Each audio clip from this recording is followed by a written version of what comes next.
if you've watched Live It Up before, sometimes we do talk about spiritual things, magical things, wonderful things that happen in our life, especially like signs from my mom, signs from my husband that passed away. I'm really big on that.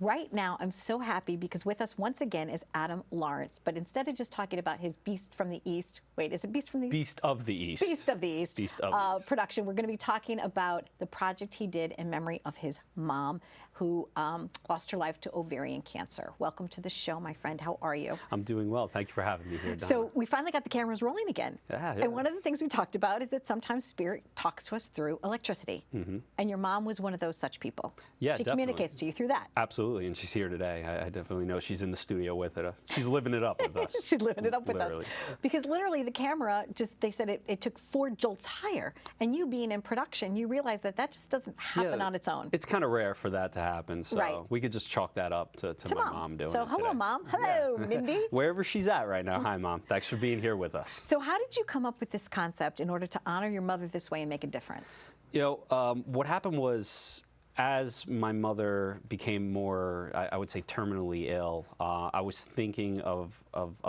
post-life without her in a way, because that's what you do, right? When, you know, you have grave situations, you're like, what am I going to do without my mom? Because I'm so used to having her since day one.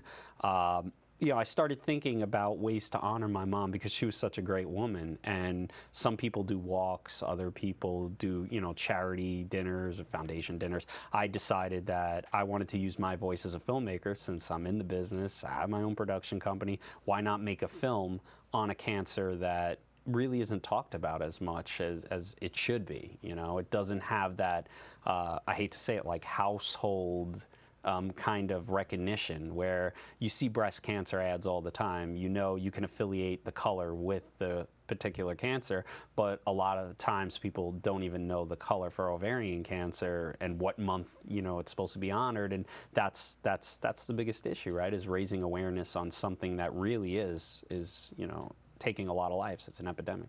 When I was pregnant with my first son, my mom crossed over from breast cancer, and back then, when she had it, it was so secretive. You didn't even tell people. Even 25 years ago, you didn't tell people you even had it. They'd say, "Oh, it's the C word, the C word." Yeah, the big C, the big C, as they would say. What the heck is the big? You know, and you're right. Breast cancer has been more aware, and therefore lives have been saved. But you're right. Ovarian cancer, not a lot of people know about it. I recently, just to be honest with you, in full disclosure, I had to scare myself. You know, they thought I might have uterine cancer, and so I had to have a biopsy, and it was a painful procedure. But a lot of times people do not know, you know, how to even detect that they might have ovarian cancer. And that's the thing, is there really is. They think, oh, I went to the OBGYN. I think they thought, that, oh, I had a pap smear. It's no big deal. Right. But explain to us, there is a difference. It's silent almost. Right, it is, and they call it, unfortunately, the silent killer because it mimics so many other things that oftentimes a doctor, and it's not the medical field's fault, but there is no real proper screening for it. So if you go to the doctor and say, oh, I've been having really bad stomach pains or something, they could attribute that, oh, maybe you have ulcers, or, oh, you know, you could be going through menopause, whatever it might be. There could be like a million things they check off a checklist before they think ovarian cancer, especially the younger you are, right? Okay. Like people think, oh, they associate cancer with people that maybe smoke cigarettes, you know, in their lifetime or live an unhealthy lifestyle. But what about maybe a 50-year-old active, you know, woman out there that's, you know, showing these signs, but not necessarily being able to screen it in time. And unfortunately, this particular cancer, if you don't catch it within the early stages, I mean, there's just such a rapid drop-off in the 5-year survival rates from stage 1 to stage 3 and 4 that it's really sad. And unfortunately, my mother was diagnosed at stage 4. And that's a common thing that I've noticed ever since I've taken this journey post my mother's passing and meeting a lot of people that have ovarian cancer and getting messages from around the world from people. They all are saying the same thing. It's really something that they're all echoing is like, hey, I didn't catch it until, you know. Too late. Yeah, right. Even PSA, you know, for prostate cancer for men, same thing. It's you know, it's a killer. You know, but cancer can sometimes be curable. But you're right.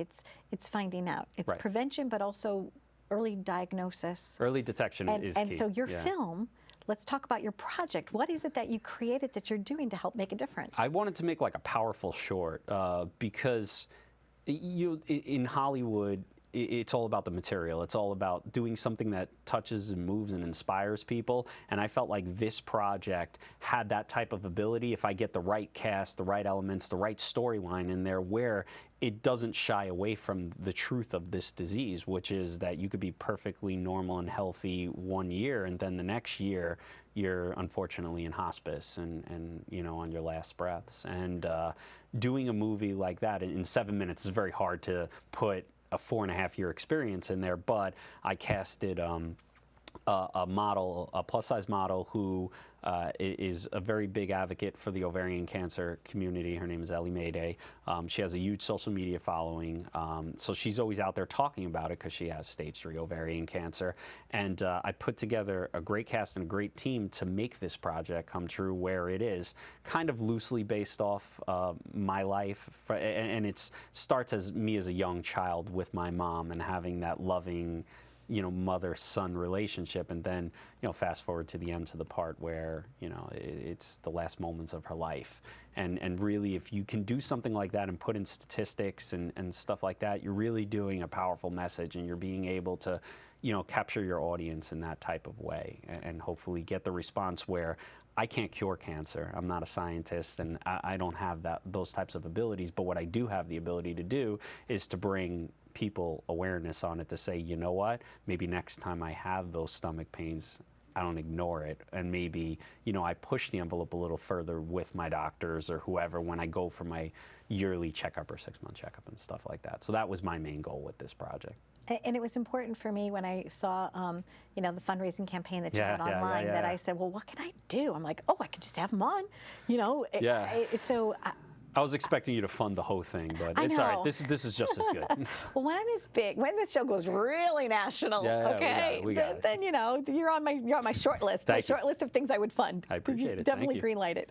But I want to help you with this. So what could be something that somebody at home could do that in support of you and your mission to help people? Well, I shot the film this weekend, which was great. Good. Saturday, Sunday, here in New York City, in Long Island, and I'm really excited because I'll go into post-production on it now, but like anything else in movies, we always need more support behind it for post-production, some color correcting and things of that nature. So they could still go to my GoFundMe page. Okay, good. And they could still donate to it. I'll keep it open for that specific thing.